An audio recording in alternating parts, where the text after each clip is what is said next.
Chers compatriotes, chers frères et sœurs, chers amis et connaissances, j'ai fait cette vidéo pour en fait témoigner, sinon rendre un hommage à mon père, Papa Colonel Georges Zengue, et remercier tous ceux qui ont apporté un soutien par rapport à l'organisation de ces funérailles. L'histoire de Papa Georges, c'est en fait l'histoire d'un jeune homme qui était né à Lipombo, à l'Équateur, en 1940. Son père s'appelait Ekeato, c'est un chef coutumier, et sa mère s'appelait Ambongoa. Il fit ses études primaires à Lipombo, où il était encadré par ses grands frères Ekeato, les papas de mon grand frère Jean-Marie, papa Jean-Paul Monzanga, paix à son âme, il n'est plus de ce monde. C'est les papas, en fait, c'était les papas de mes cousines Janine Monzanga, Espérance Monzanga, Dédé Petronel, Sabou, Papi, Clarisse et Liliane. Et puis papa Maïmomo, je ne l'ai pas connu. Je n'ai connu que papa Jean-Paul Monzanga et papa Ekeato. Après avoir terminé l'école primaire, à un jeune âge, il quitta le village pour aller à Léopoldville, Kinshasa, et trouver des opportunités. D'après ce que lui-même nous racontait, il voulait être prêtre. Mais suite à des circonstances que nous ne maîtrisons pas, il avait eu par la suite à rejoindre l'armée. À l'époque, vous savez, il y avait aussi beaucoup d'opportunités dans l'armée et le pays était peut-être un peu plus organisé que ce qu'il est maintenant. Donc, d'après l'histoire qui m'est racontée par mes aînés, il fit l'école secondaire pendant qu'il était dans l'armée. Il fit ses études post-secondaires universitaires, toujours dans l'armée. Donc, il fit l'IPEN. Bon, aujourd'hui, on parle de l'IPEN en tant qu'université, mais à l'époque, c'était encore un institut supérieur, un institut de pédagogie nationale, quelque chose de comme ça, je crois, si je ne m'abuse. Donc, il fit l'IPEN, où il a eu à apprendre à être enseignant, et puis il a aussi appris l'anglais pendant qu'il était à l'IPEN. Au sein de l'armée, il a occupé différentes fonctions, mais celle que moi je maîtrise le plus, c'est le poste de directeur de l'Institut militaire de l'An, ou l'IMLA, qui est basé donc au centre supérieur militaire. Certains rôles en fait qu'il a eu à jouer dans l'armée, il était généralement, plus souvent, parmi ceux qui allaient administrer le test d'admission ou d'entrée à l'école de formation des officiers, donc EFO-Kananga. Et aussi, quand le Belge avait quitté le Congo à une époque, là où on avait des problèmes, parmi le corps enseignant qui devait assumer l'intérim, sinon former nos capitaines qui voulaient devenir majors dans l'ECM, école de commandement d'état-major, et l'école qui formait de thèmes dans le technicien d'état-major. Il était parmi aussi ceux qui avaient pris la relève après que le Belge soit parti pour former le capitaine afin qu'il devienne dans des officiers supérieurs. Donc ça c'est un peu ce que je peux dire par rapport à ces différentes formations que j'ai là bien sûr abrégées, et aussi les différents postes, sinon rôles qu'il a eu à assumer dans l'armée. Maintenant, qu'est-ce que je retiens de lui? Qualité, vertu, des choses que je retiens les plus sur lui. En tant que papa, je ne l'ai jamais vu en train de prendre de l'alcool. Je ne l'avais jamais vu, ils sont vivants. Donc, si vous considérez que moi j'ai 50 ans maintenant et que lui il est mort à 80 ans, ça veut dire que s'il a eu à prendre de l'alcool, donc il avait pris pendant que il avait plus ou moins 30 ans. Donc, d'après ce que lui-même disait aussi, ce n'est pas qu'il n'avait jamais pris l'alcool dans sa vie. Il prenait l'alcool. Mais à un moment donné, il avait pris la décision de ne plus le faire parce que l'alcool l'avait amené à l'hôpital. Donc, c'était en fait, moi je peux dire, quand vous voyez on doit parler seulement de ces faits-là, je crois qu'il était un peu du genre perfectionniste, c'est-à-dire que les gens qui faisaient souvent l'examen, sinon l'évaluation de leur vie, et voulaient toujours améliorer. Autre chose que je retiens encore de lui, je ne l'ai jamais vu en train de fumer. Et je ne sais pas, peut-être qu'il avait eu à le faire avant que moi je ne sois né, mais en tout cas, pendant mes 50 ans d'âge, sinon de vie, je ne l'avais jamais vu en train de fumer. Ça, ce sont des choses en tout cas importantes que je retiens de lui. Je retiens de lui aussi qu'il était en fait un bon père de famille. Il était un bon père de famille parce que non seulement qu'il faisait un effort pour s'assurer que en fait, nous avons toujours à manger, mais chaque fois qu'il y avait des problèmes au niveau de la famille, en tout cas, papa faisait toujours un effort pour qu'il puisse nous réunir tous et que nous puissions en fait parler de ces problèmes. Au point que même des fois, on commençait un peu quand nous parlons de papa, on commençait un peu à murmurer, ah papa aussi, lui, il aime beaucoup les réunions, il aime beaucoup les réunions. Mais en fait, c'était un moyen pour lui de résoudre certains problèmes qu'on avait des fois au niveau de la famille. Moi, je l'ai connu non pas seulement en tant que père, mais je l'ai aussi connu en tant qu'encadreur. Je l'ai aussi connu en tant que mon chef. Quand je dis que je l'ai connu en tant qu'encadreur, c'est parce que euh, papa nous apprenait en fait l'anglais déjà au niveau de la maison. Avant qu'il n'ait pu monter son centre de langue de formation en langue anglaise, donc qu'on appelait à l'époque Family Center of Kinshasa, FCOK, qui est d'ailleurs, en tout cas, l'un des tout premiers centres de formation en langue anglaise au niveau de Kinshasa. Parce qu'à l'époque, quand il avait monté FCOK, il n'y avait que Kali. Donc il y avait FCOK, et puis Kali, et puis en fait FCOK. Donc je dis que je l'ai connu en tant, il a joué le rôle d'encadreur de mon vie parce que il m'a d'abord formé en langue anglaise.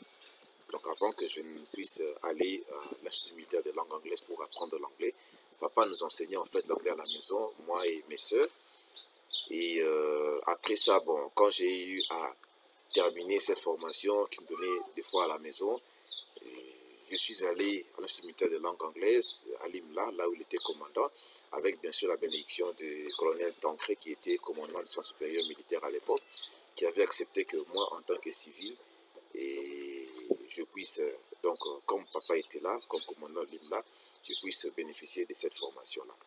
Donc, après toutes ces formations-là, il m'a encadré en tant qu'enseignant d'anglais, donc j'ai eu à enseigner avec lui dans son centre de formation en langue anglaise. Je l'ai aussi connu en tant que boss parce que quand j'enseignais, c'est lui qui était en fait le patron, celui qui était le directeur. Et à un moment donné, il a eu donc à me laisser en fait la gestion du centre et lui, il était là donc en train de m'encadrer, donc il était là en tant que mon boss. Donc ce sont là, en tout cas, ces différents rôles qu'il a eu à jouer donc dans ma vie.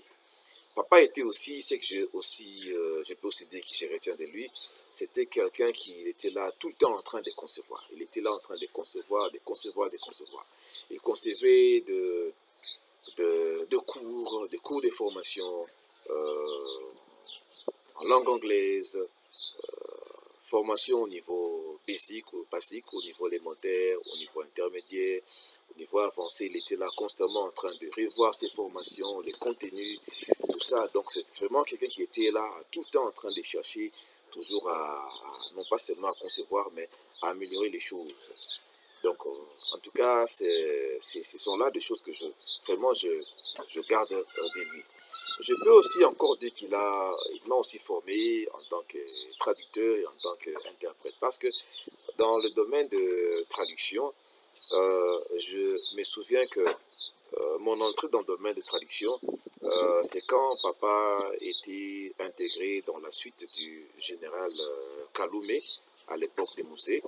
Donc, quand le général Kaloumé est parti avec sa suite dans les négociations qu'il y avait entre l'AFDEL et puis les autres groupes armés.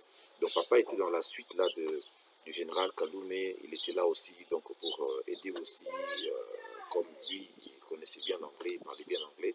Il était là aussi, non pas seulement comme interprète, mais aussi en tant que traducteur. C'est à partir de là que j'avais en fait pris goût à faire les travaux le travail de traducteur, travail d'interprète. Là aussi, je peux dire, comme j'ai dit, c'est quelque chose que j'ai en fait, je peux dire que j'ai hérité des papas, parce que, non pas seulement qu'il me montrait comment faire ce travail, mais j'ai aussi un bon souvenir de lui à une époque quand les feux maréchal Mobutu étaient encore en vie.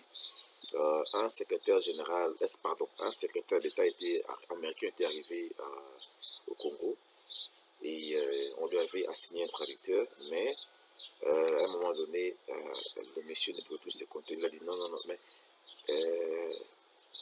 Ezengue, parce que papa était en fait son collègue de classe, et puis bon, il connaissait aussi papa comme étant un bon interprète. Il dit, mais Ezengue, il dit ça au maréchal Mobutu.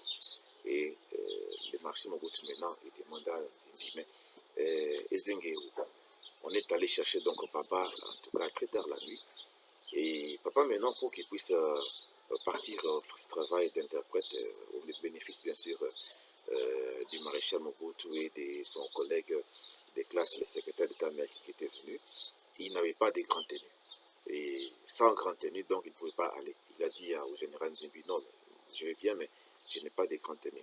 Donc toute la nuit, l'atelier de l'armée devait en fait confectionner les grandes tenues pour papa pour que le lendemain, il soit prêt et puisse aller donc travailler comme interprète au bénéfice du maréchal et du secrétaire d'État américain qui était venu. Donc ça, ce sont des choses que, en tout cas, je retiens des papas et des choses que je n'oublierai pas. Et je lui dis donc merci en tout cas pour cela. J'aurais pu être long, mais je crois que pour lui rendre un hommage et parler un peu de lui, en gros, en tout cas, c'est ce que je peux dire. Peut-être que si je dois encore ajouter, je pourrais encore dire que papa, c'était quelqu'un qui était, comme il était en fait un visionnaire. Visionnaire dans le sens qu'il avait l'habitude de fois de prédire certaines choses, certains événements. Donc, chaque fois qu'il voulait poser un acte, il voyait d'abord les conséquences que cet acte-là pouvait causer. C'est comme ça que même, je pourrais dire, certaines observations, pour ne pas dire reproches, que la société a pu faire sur papa de son vivant, lui-même en fait l'avait déjà prédit. Et il refusait même certaines ces choses, pour ne pas dire certaines pressions que la société de fois avait exercées sur papa. Il disait non, ça je peux faire parce que si je fais ceci, ça pourra amener à telle conséquence. Mais bon, avec la pression de la société, il était amené à le faire. Mais la suite s'est révélé que papa avait en fait raison. Donc, je crois que, en gros, c'est ce que je peux dire par rapport à son témoignage, par rapport à ce que je retiens de papa. Je voudrais aussi, à travers cette vidéo, comme je dis donc d'entrée, remercier tous ceux qui, de près de loin, ont contribué par rapport à l'organisation matérielle des obstacles de papa. Merci en tout cas d'abord à toute ma famille, à la famille Ezengue, tous mes petits frères qui sont là à Kinshasa. Merci aussi à tous mes grands frères. Il y a Jean-Marie, il y a Bassissa, il y a Pierre Mbala qui se sont assurés qu'au niveau de Kinshasa, en tout cas, tout s'est bien passé. Merci beaucoup à mes cousines. Il y a Janine, il y a Espé, Monzanga, Sabou, Clarisse, Dédé Pétronelle, et Liliane. Donc, surtout ceux qui sont en Europe là-bas, qui se sont assurés qu'en tout cas, nous avons pu enterrer notre papa, en tout cas, dignement. Et ils ont aussi assuré la coordination avec l'agence qui s'est en fait chargée d'organiser en fait d'une certaine manière les funérailles de papa à Kinshasa. Merci aussi à tous ceux qui en fait les ont aidés là-bas au niveau de l'Europe, leurs amis, leurs camarades, qui certains nécessitaient en fait d'appeler pour leur réconforter. Merci aussi à tous nos enfants, nos frères, nos cousins, neveux qui sont en Afrique du Sud. Merci aussi à tous ceux qui, bien sûr, les avaient soutenus pendant cette dure épreuve de la perte de papa. Merci aussi à ma communauté du Botswana, la communauté congolaise, et aussi mes amis du Botswana qui se sont rassurés qu'en tout cas que pendant cette dure épreuve, je n'étais pas seul.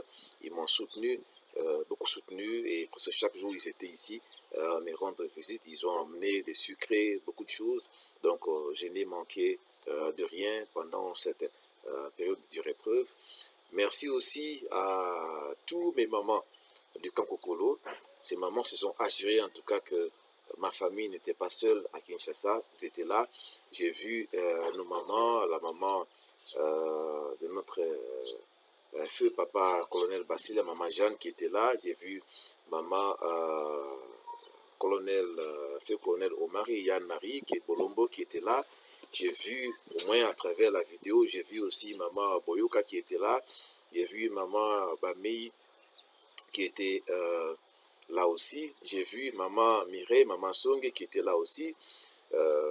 Et il y avait aussi beaucoup d'autres qui étaient là, mais bien sûr que je n'ai pas vu dans la vidéo, mais à travers en tout cas cette vidéo, veuillez trouver en fait mon expression de reconnaissance et gratitude. J'ai vu à travers les vidéos, j'ai vu mon frère Jimmy Swani, j'ai vu mon frère Lila Langa, Eric, j'ai vu mon frère Jean-Pierre Tokala. Pour moi, c'était vraiment un grand plaisir. J'ai vu mon aîné, mon grand frère José Essebi. J'ai vu mon grand frère capitaine John Londo. J'ai vu mes petits frères Mukangi. J'ai vu Serge Ballot. J'ai vu Émilie Essebi.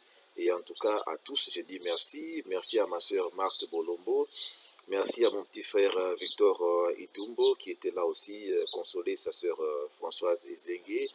Et merci aussi à la communauté des artistes et musiciens qui étaient venus soutenir mon jeune frère, les musiciens Eric Ezengue, qui est connu sous le nom de scène Eric Tutsi ou Moyembi. Merci aussi à tous les amis et connaissances de mon jeune frère, le pasteur Eric Bongo. Merci pour leur soutien. Merci aux amis de tous mes petits soeurs, petits frères et sœurs, Amour, Ezengue, Dave, Jimmy, Lucie, Natacha, Mimi, Massimo. Merci en tout cas à eux tous.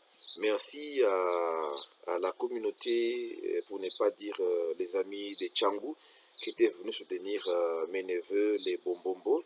Ils étaient là. En tout cas, ça m'a fait une grande joie de savoir qu'ils étaient tous là. Merci aux anciens du Kankokolo et Kaonatra, parce qu'on a non seulement grandi au Kankokolo, mais aussi au Kaonatra, à la cité Mbandaka.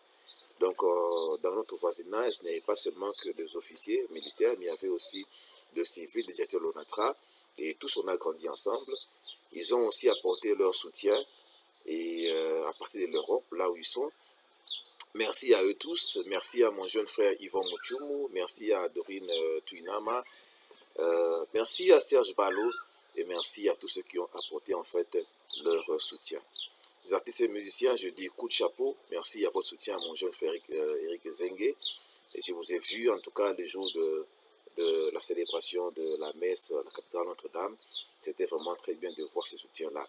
Merci à tous ceux qui sont localement là au niveau du Kankokolo et au niveau du Kaonatra, c'était Mbandaka, qui étaient venus donc marquer de leur présence cet événement, donc les obsèques de mon papa, papa feu colonel Georges Ezengue. Il y avait beaucoup d'autres personnes qui étaient là, que je n'ai peut-être pas vues, et certainement en tout cas, sachez que ce que vous avez fait nous a marqué en tant que famille, et nous en sommes donc reconnaissants. Qu'il plaise à Dieu d'intervenir par rapport à tous vos besoins, à toutes vos préoccupations, et qu'il vous donne en fait des meilleurs jours. Que Dieu vous bénisse tous. Adieu papa Georges Ezengue. Au revoir.